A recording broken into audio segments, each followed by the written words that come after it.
Yo yo yo. What is up my people? You may not know me, but I'm just a kid who needs no introduction, but I'm going to introduce myself anyways. My name is Robby, I'm 11 years old, and I just reviewed games on Roblox and stuff.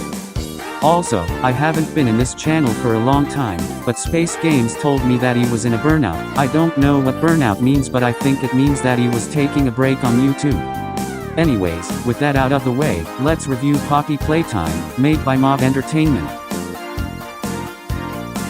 So this game has 3 chapters and a spin-off called Project Playtime.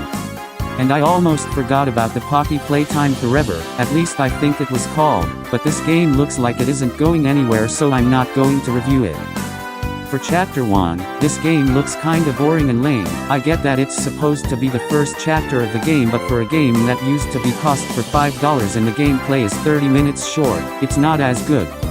Also, this game introduces the grab pack, which is a gimmick but also a trend that is happening to modern horror games nowadays. But on the good side, this game has the best chase sequence, with the best character in my opinion named Huggy Wuggy, also their secret tapes that tells the lore. There is another character named Poppy, the character from the title, but she doesn't look interesting, so I won't be talking about her that much. So I'll give this chapter a 7.5 out of 10. For Chapter 2, this game looks kinda bad. This chapter is basically just Chapter 1 but worse. The environment is a bit too colorful for a horror game, and the monster, which I refuse to say, is honestly kinda boring and not scary. I kinda glad she died. Maybe expect for the statues minigame, which is kinda scary unlike the 2 other mini-games because they're a bit childish, and the main bad guy called the prototype, which is cool. So I'll give it a 4 out of 10. And now time for Project Playtime, which is a spin-off game that came before Chapter 3. This game is kinda cool, but this game is very buggy and is basically just kinda like Fortnite. Also game has boxy boo and like 5 out of 10 game.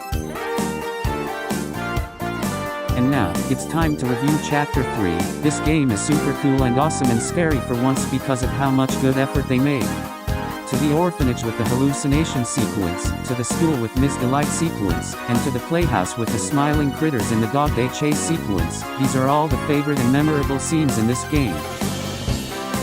Except for the boss battle with Catnap, which I almost forgot to mention him. He's the coolest and scariest monster I've seen, but I wish we get to see more of him. Same with Kissy Missy, which is Huggy's female counterpart, and I also almost forgot to mention her in the 2nd chapter.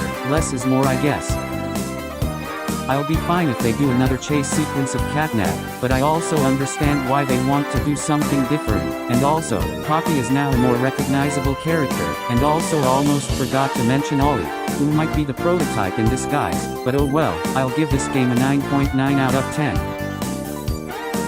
Now, the final ranking of Poppy Playtime as a whole and Project Playtime is a 26.4 out of 40. I would mention the controversial they did, but most of it is in the past and doesn't really matter anymore since the creators were probably just teenagers. So anyways, that is all for this video. Remember to like and subscribe, and I'll see you on the next video. It feels good to be back on YouTube. But yeah, see ya.